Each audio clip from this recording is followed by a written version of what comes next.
Welcome to another episode of Historic Marker Monday. I am Michele with Fun in Key West, and welcome back. Today we are exploring the E.H. Gato Cigar Factory. I stumbled into this place by accident. I don't know why I ended up in there, but I am so glad I did. This unassuming building is currently being used as, I think it's the Florida Health Services Department. It's a Florida government office building. But what's really cool about this building is you walk in and it's has a museum exhibition, or it's had museum exhibits that harken back to the history of this building. And it's well worth just wandering in and checking it out, because if you are interested in not only the architecture of Key West, but the people who built Key West, you have to explore this place. This is the second E.H. Gato Cigar Factory, but you have to remember, and we've talked about it before with some of the other stops on the Historic Marker Tour, that the Key West history is embedded in the cigar factory, in the cigar industry.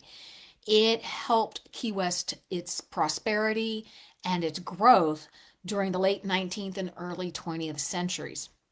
There's a lot more information about all of the historic markers, and as I always say, this is a self-guided tour. You can see them as you walk through, but head over to FunInKeyWest.com under what to do, the historic marker tour. There's lots of information about all the stops there, as well as all the other information that you have over there.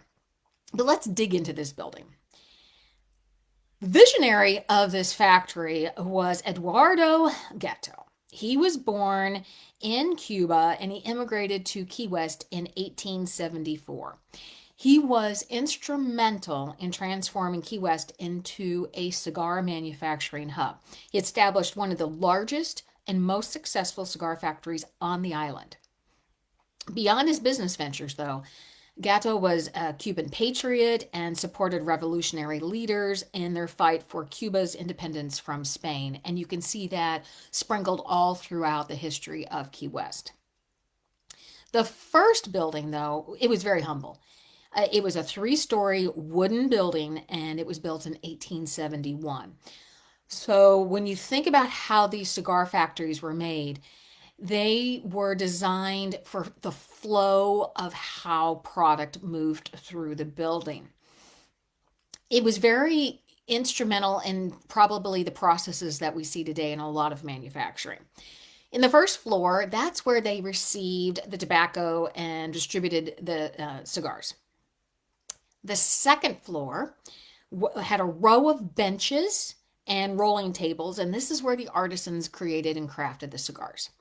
And the third floor was storage and the sorting of the tobacco leaves. So if you think about how this building was put together, in the first floor it received everything, and then things that they made went out.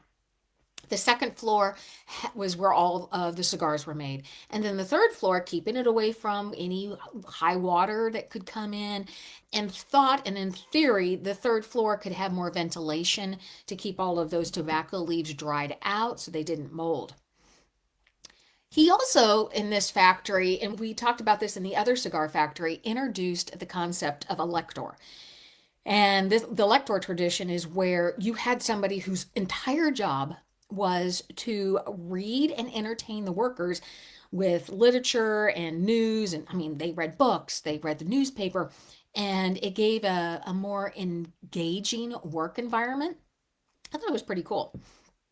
But unfortunately, in Key West, there was the huge devastating fire of 1915, and this was on December 17th, 1915. And it destroyed the original factory at the corner of Simonton and Virginia Streets.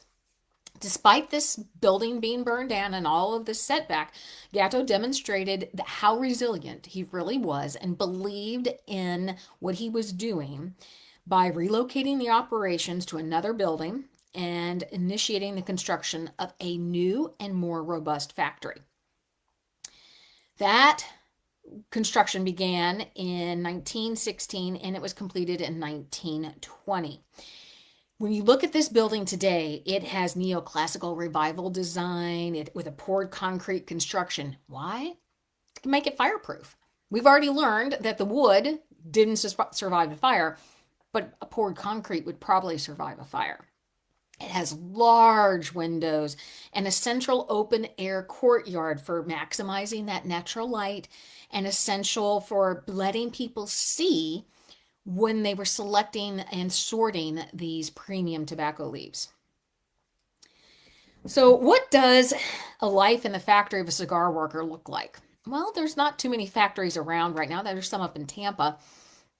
But a worker's routine would include you had the sorters, and the sorters categorized all of this Cuban tobacco leaves into 20 shades of brown, with the finest used for wrappers.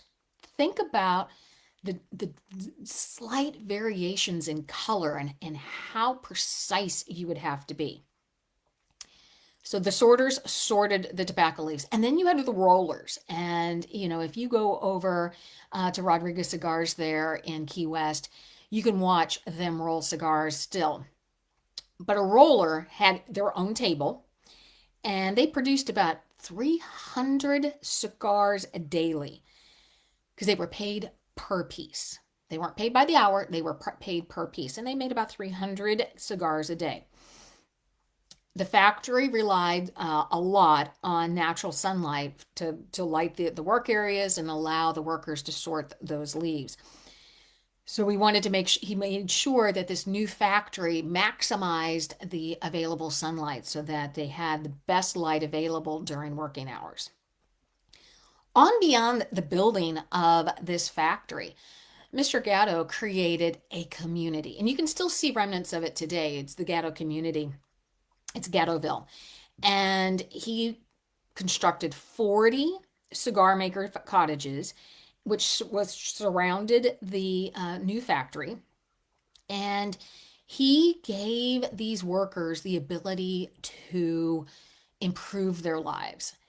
He believed in entrepreneurialism and encouraged these people who settled in Gatoville to be entrepreneurial. He established the first streetcar in Key West. He supported the establishment of the hospital and a baseball league. But like I said before, he encouraged his workers to pursue entrepreneurial ventures. That led to the development of businesses such as a grocery store, saloons, confectionery shops, private schools.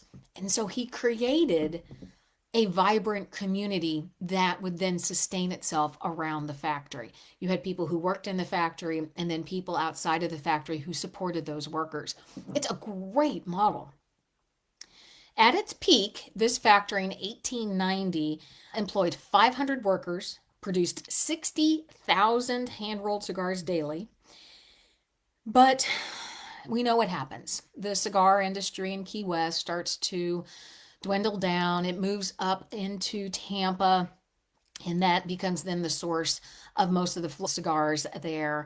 The cigars no longer are manufactured or made in Key West.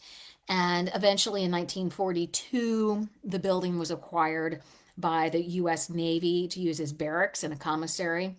Then in 1998, Monroe County bought the property, and it now houses county offices and has a great exhibition space for the rich history of this factory. You can go in and see how the factory was set up. You see photos.